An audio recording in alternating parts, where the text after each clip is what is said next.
आपको जानकर हैरानी होगी कि पशुपतिनाथ मंदिर का शिवलिंग पारस पत्थर के समान है, जो लोहे को भी सोना बना सकता है। यह मंदिर और यहाँ स्थापित शिवलिंग इतना रहस्यमय है, जिसके बारे में सुनकर आप आश्चर्यचकित हो जाएंगे। यह मंदिर दुनिया का सबसे बड़ा रहस्यमय मंदिर है, जिसे आज तक विज्ञान जगत भी नहीं समझ पाया।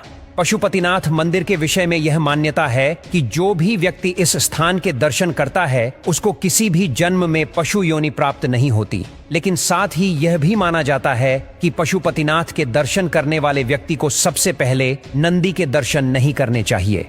अगर ऐसा होता है तो उस व्यक्ति को पशु योनि मिलना तय होता है। पशुपतिनाथ मंदिर के बाहर एक घाट स्थित है, जिसे आर्य घाट के नाम से जाना जाता है। पौराणिक काल से ही केवल इसी घाट के पानी को मंदिर के भीतर ले जाने का प्रावधान है। अन्य किसी भी स्थान का जल अंदर आप नहीं ले जा सकते।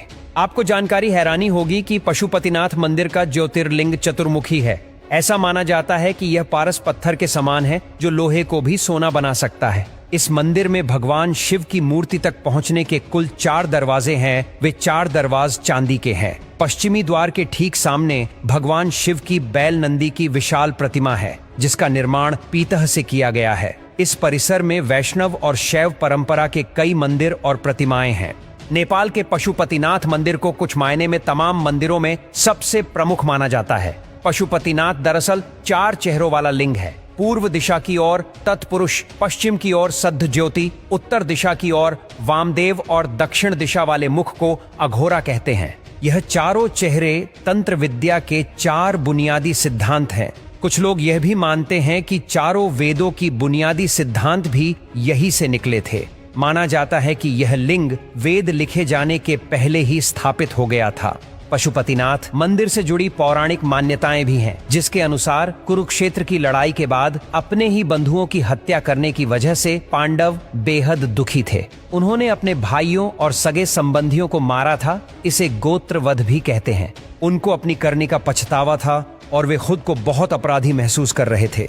खुद को इस दुख से मुक्त कराने के लिए वे भगवान शिव की खोज में निकल पड़े। लेकिन भगवान शिव नहीं चाहते थे कि जो जघन्य कांड उन्होंने किया है, उनसे उनको इतनी आसानी से मुक्ति दे दी जाए। लेकिन पांडवों को अपने पास देखकर उन्होंने बैल का रूप धारण कर लिया और वहां से भागने की कोशिश करने लगे। लेकिन पांडवों को उनके भेद का पता चल गया और वे उनका पीछा करके उनको पकड़ने की कोशिश में लग गए। इस भागा दौड़ी के दौरान शिव जमीन में लुप्त हो गए और जब वह पुनः अवतरित हुए तो उनके शरीर के टुकड़े अलग अलग जगह पर बिखर गए। नेपाल के पशुपतिनाथ में उनका मस्तक गिरा था और तभी से इस मंदिर को तमाम मंदिरों में सबसे खास माना जाने लगा।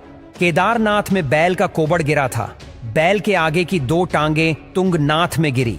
यह जगह केदार के रास्ते में ही पड़ता है। बैल का नाभि वाला हिस्सा हिमालय के भारतीय इलाके में गिरा। इस जगह को मध्य महेश्वर कहा जाता है। यह एक बहुत ही शक्तिशाली मणिपूरक लिंग है।